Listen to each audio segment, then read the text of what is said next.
देखिए ना भैया, आपके जीजा जी हमें छोड़कर चले गए। मुझे तो समझ में नहीं आता उनके बिना कैसे कटेगा मेरा बुढ़ापा। हमेशा कहते थे वृंदा रानी, जवानी बच्चों के पालन पोषण में बिता दी, बुढ़ापे में हाथ पकड़कर दुनिया घूमेंगे दोनों। और देखिए कैसे हाथ छुड़ा कर चल दिए। खुद को संभाल छोटी, जीजा जी के जाने का हमें भी बहुत दुख है। मुझे तो ये समझ में नहीं आता, उन्हें ना कोई बीमारी थी ना किसी बात की टेंशन, फिर ऐसे कैसे अचानक। अब क्या बताओ भाई साहब, अच्छे खासे शाम को पौधों में पानी दे रहे थे, अचानक सीने में दर्द हुआ और फिर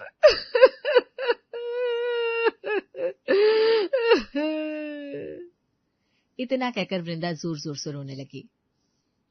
मेरा तो अब इस जीवन से ही विश्वास उठ गया है।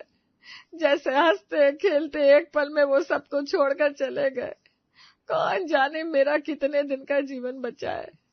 एक दिन मैं भी ऐसे इसी दुनिया को छोड़कर चली जाऊंगी और फिर मेरे दोनों बच्चे यूं ही अनाथ हो जाएंगे। आप समझ नहीं रहे भाई साहब, हमारे तो दोनों बच्चे पढ़ लिख कर शहर में सेटल हो गए, लेकिन यहाँ गांव में इनके भाई बंधु रिश्तेदार सबकी नजर पहले से हमारी प्रॉपर्टी पर है।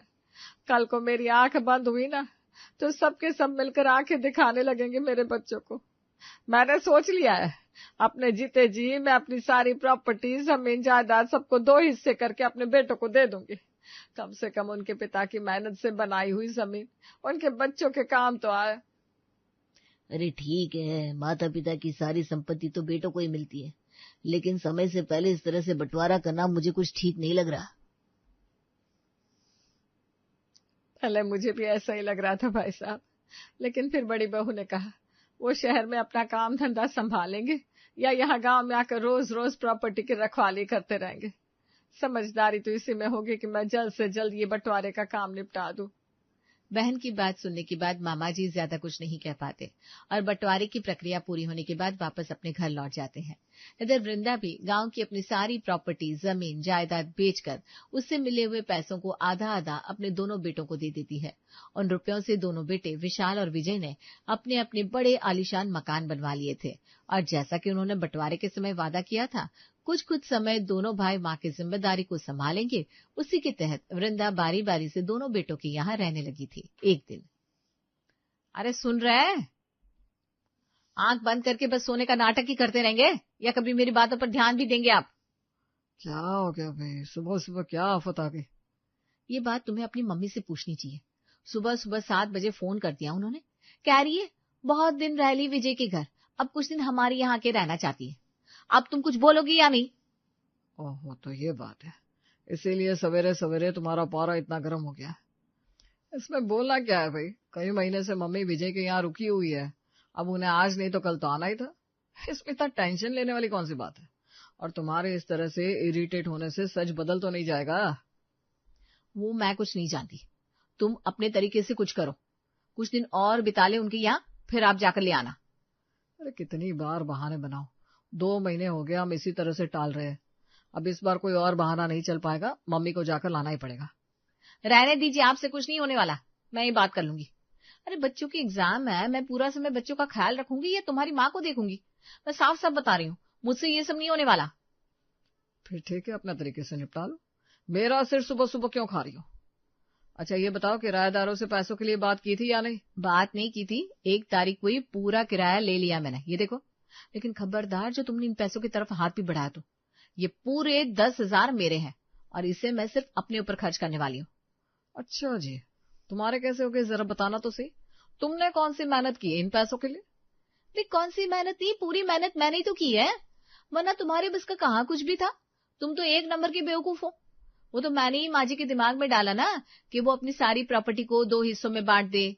माँ जी ने प्रॉपर्टी का हिस्सा ना करा होता तो ये 2 मंजिला मकान इस जन्म में हम बनवा सकते थे क्या? इस नाते इन पैसों पर पहला अधिकार सिर्फ और सिर्फ मेरा हुआ। अरे हाँ श्रीमती जी, इन पैसों पर क्यों, इस घर पर, मेरी कमाई हर चीज पर पहला अधिकार तो तुम ही जमा कर रहती हो, इसमें कहने वाली कौन सी बात है? चलो अब तुमने जगा दिया तो 1 कप गर्मा गर्म चाय तो बनाकर पिला दो। हाँ हाँ ठीक है, लाती हूँ। पति को चाय नाश्ता कराने के बाद संगम ने एक अच्छा खासा बहाना तैयार किया और सास वृंदा के पास फोन मिला दिया। बताओ बहू, बात कर ली तुमने विशाल के साथ? कब लेने आ रहा है वो मुझे? वो माँ जी, आपसे मिलने का तो हम लोगों को भी बहुत मन हो रहा है, और जैसे ही मैंने विशाल को बताया ना, वो तो तुरंत ही आपको लाने के लिए तैयार हो गए। लेकिन असल बात यह है कि इस महीने में बच्चों की परीक्षा है, और आपको तो पता ही है आजकल बच्चों के साथ माँ बाप को भी पूरी सतर्कता रखनी पड़ती है, वरना बच्चे तो इस कंपटीशन के जमाने में बहुत पीछे रह जाएंगे। बच्चों की परीक्षा में ना मेरा सोने का वक्त होता है ना जागने का। पूरा पूरा दिन बच्चों के आगे पीछे घूमते और उनकी तैयारी करवाने में ही निकल जाता है। अब ऐसे में आप यहाँ आएंगी तो मैं आपका ख्याल नहीं रख पाऊंगी। अब अच्छा कहाँ लगता है ना माँ जी, आप घर में हो और मैं आपकी तरफ ध्यान ही ना दे पाऊं। अरे कोई बात नहीं बहू, मैं कोई मेहमान थोड़ी ना हूँ, मैं भी समझती हूँ। ये तो अच्छी बात है कि तू बच्चों की पढ़ाई की इतनी चिंता करती है, मुझे कोई समस्या नहीं है। वही तो बात है ना माँ जी, आप तो इतनी सीधी सादी है, आपको कहाँ कोई समस्या होगी। लेकिन मैं अपने मन का क्या करूं माँ जी, मेरा मन तो आपको ऐसे समय में यहाँ बुलाने के लिए नहीं मान रहा ना। अब आपकी उम्र हो गई है, हम लोग तो कुछ भी मैगी चाउमीन बर्गर खाकर गुजारा कर लेते हैं, आप कहाँ ये सब खाएंगी, आपकी सेहत बिगड़ जाएगी। इसीलिए अभी ये जनवरी का महीना आप उधर बिता लीजिए, उसके बाद मैं विशाल को भेज देती हूँ, आपको यहाँ ले आएंगे। अच्छा, आशीर्वाद दीजिए माँ जी, फोन रखती हूँ, प्रणाम। बड़ी बहू संगम ने बहाना बनाकर बड़ी आसानी से फोन काट दिया। चलो जान छूटी, मुझे तो लगा था पता नहीं इस बार कैसे माँ जी को यहाँ ना आने के लिए कहूंगी, लेकिन सही समय पर सही बहाना सूझ गया मुझे। चलो 1-2 महीने के लिए तो बात गई, आगे की बाद में देखी जाएगी। दूसरी तरफ, माँ जी आपकी बात हो गई जेठानी जी से? क्या कहा उन्होंने? जेठ जी कब आ रहे हैं आपको लेने के लिए? वृंदा थोड़ा सक पकाते हुए कहती है, बेटा वो विशाल तो मुझे लेने के लिए तैयार था, फिर पता चला उसके बच्चों की परीक्षाएं हैं इसी महीने में। अब ऐसे में मैं वहां पहुंच जाऊंगी तो बच्चों को थोड़ा ध्यान भटक जाएगा ना, मैं नहीं चाहती कि मेरी वजह से बच्चों के परीक्षा में नंबर कम आए, तो मैंने ही इनकार कर दिया। जहाँ इतने दिन रही हूँ, कुछ दिन और से ही, बच्चों की परीक्षा खत्म होने के बाद लेने आ जाएगा। देखिए माँ जी, मैं आपको ना कठोर शब्दों में ये सब नहीं कहना चाहती थी, लेकिन आप मानिए ना मानिए, भाभी बहानेबाजी कर रही है। अरे नहीं बेटा, बहानेबाजी क्यों करेगी, वो तो बड़ी प्यारी बच्ची है, बहुत मान सम्मान करती है मेरा, कभी भी उसके घर जाओ तो उसकी तरफ से कोई कमी नहीं रहती। मैं खूब समझती हूँ जेठानी जी की चालाकी माँ जी, बस आपकी आंखों पर ही न जाने कैसे प्रेम की पट्टी बंधी है, आपको कुछ समझ में नहीं आता। अरे सामने से इनकार कर रही है भाभी, और ये है कि हर बार उनकी चिकनी चुपड़ी बातों में आ जाती है। ठीक है, अगर भाभी अपना पल्ला झाड़ने के लिए बहानेबाजी कर सकती है तो अब मैं भी वही करूंगी। वो माँ जी मैं क्या कह रही थी, वैसे तो ये आपका ही घर है, आप चाहे जितना दिन मन करे यहाँ रह सकती है, लेकिन एक ना छोटी समस्या है। क्या हुआ बेटा, क्या समस्या है, मुझे बताओ। वो माँ जी मेरे मायके में ना शादी है, अब इतने सालों बाद किसी की शादी का मौका बना है, तो मैं सोच रही थी हफ्ता 10 दिन पहले जाकर शादी में शामिल हो जाऊं। अरे बेटा, तेरे मायके में किसकी शादी है, तुम तीनों भाई बहन की तो पहले ही शादी हो चुकी है। वो मेरे सगे भाई बहनों की नहीं है, मेरी चाची की बहन की बेटी की शादी है, आप नहीं जानती उन्हें। मेरा थोड़ा बचपन से ना उनके साथ काफी अटैचमेंट रहा है, अब मैं शादी में चली जाऊंगी तो यहाँ पीछे आपका ख्याल कौन रखेगा। अरे बेटा, तू बिना मेरी बहुत चिंता करती है, इसमें इतना सोचने वाली क्या बात है। अरे तू जा आराम से अपने मायके, शादी का फंक्शन अटेंड करके आ, मैं यहाँ आराम से हूँ। ऐसे कैसे माँ जी, आपको अकेले घर पर छोड़कर मैं चली जाऊं? पहले ही आपके पैरों में इतनी परेशानी है, 5 मिनट से ज्यादा अब रसोई में खड़ी नहीं हो पाती, खाना पीना घर का काम सब कैसे मैनेज होगा। अच्छा, मेरे पास ना इस प्रॉब्लम का एक सोल्यूशन है, काफी समय से आप अपने मायके भी तो नहीं गई, एक बार मामा जी को फोन करके पूछिए ना, कुछ दिन के लिए मामा जी के यहाँ हो लीजिए, आपका भी मन थोड़ा बहल जाएगा और तब तक मैं भी अपने मायके की शादी निपटा कर आ जाऊंगी। अच्छा ऐसी बात है, चल ठीक है, मैं तुम्हारे मामा को फोन लगाती हूँ, कुछ दिन के लिए वहीं चली जाती हूँ। प्रणाम भैया, कैसे हैं आप लोग? यहाँ सब कुशल मंगल है, तुम अपनी सुनाओ, कैसी हो बहना, तुम्हारे दोनों सुपुत्र कैसे हैं? बस भैया, बच्चे तो सब ठीक है, उनके जाने के बाद मैं ही बिल्कुल अकेली पड़ गई हूँ, अब तो ये जीवन ही निरर्थक सा लगने लगा है, पता नहीं वो भी क्यों मुझे अकेला छोड़कर चले गए। अरे जाना ही था तो हाथ पकड़कर मुझे भी अपने साथ ले जाते। अरे पगली, क्यों ऐसी बातें करके अपना मन दुखाती है, ये तो संसार की रीत है, इस संसार में ना कोई किसी के साथ आता है ना जाता है, सबको समय आने पर अलग अलग ही इस दुनिया से जाना है, क्यों अपने आप को कोसती है? और तू अकेली कहाँ है? जब मन करे तब चली आया कर अपने भैया से मिलने। सही बताओ तो भैया यही कहने के लिए फोन किया था कि आपकी बड़ी याद आ रही है। आप व्यस्त ना हो तो कुछ दिन के लिए आपके पास आ जाओ। मामा जी बहन की आवाज में आए कंपन को महसूस कर चुके थे, इसलिए अगले ही पल खुद को संभालते हुए कहते हैं, अरे हाँ हाँ, इसमें पूछने की क्या बात है। तेरे भाई का घर है, तेरे लिए तो मेरे पास समय ही समय है। जब तेरा मन करे तब चलिए। अच्छा ठहर, मैं भेजता हूँ गांव से चंदू को। तेरे तो घुटनों में बड़ी तकलीफ है, अकेले कैसे आएगी तू? भाई की बात सुनकर अभी तक अपने आंसुओं को संभाले हुए वृंदा की आंखों से 2 आंसू नीचे गिर पड़ते हैं। ठीक है भैया, मैं तैयारी कर लेती हूँ, आप चंदू को भिजवा दीजिए। अगले दिन शाम तक वृंदा ने अपनी सारी तैयारी कर ली थी। मामा जी ने अपने छोटे बेटे चंदू को भिजवाकर वृंदा को अपने यहाँ बुला लिया था। एक बात बता वृंदा, तू खुश तो है ना? विशाल और विजय तेरा मान सम्मान तो करते हैं? अरे हाँ भैया, भगवान की कृपा से दोनों बेटे बहू बहुत अच्छे हैं। आपके यहाँ आने से पहले बड़ी बहू को फोन किया था। कई महीने हो गए छोटे के यहाँ रहते हुए, सोचा कुछ दिन के लिए बड़े के यहाँ रह आऊं। बेचारी बड़ी बहू बड़ा परेशान हो रही थी, कहने लगी बच्चों की परीक्षा है, इस समय मैं वहां जाऊंगी तो बेचारी मुझ पर ज्यादा ध्यान नहीं दे पाएगी। सेवा करने की बड़ी इच्छा है उसके अंदर, इसीलिए कहने लगी माँ जी बच्चों की परीक्षा खत्म हो जाए उसके बाद ही आइएगा। फिर छोटी बहू को भी मायके में किसी की शादी में जाना था, वो भी कहने लगी 15-20 दिन मायके में ठहर कर आएगी। तो मैंने सोचा क्यों ना मैं भी इस समय का फायदा उठाकर अपने भैया से मिलाऊं। ठीक किया ना भैया? यहाँ आकर तूने ठीक ही किया वृंदा, लेकिन जो मुझे नजर आ रहा है वो तुझे नजर क्यों नहीं आ रहा? या तू जानबूझकर अनजान बन रही है? क्या कहना चाह रहे भैया, मैं कुछ समझ नहीं पा रही हूँ। जनवरी का महीना चल रहा है, इस समय किसी भी स्कूल में परीक्षा नहीं होती। परीक्षा तो अगले महीने होगी। फिर इस समय बड़ी बहू ने तुझे अपने यहाँ आने से इनकार क्यों किया? और वैसे भी तू कौन सा 6 महीने की छोटी बच्ची है कि तेरे लिए अलग से भोजन पकाना पड़ेगा? अरे जो वो खाएंगे वो तू भी खा सकती है।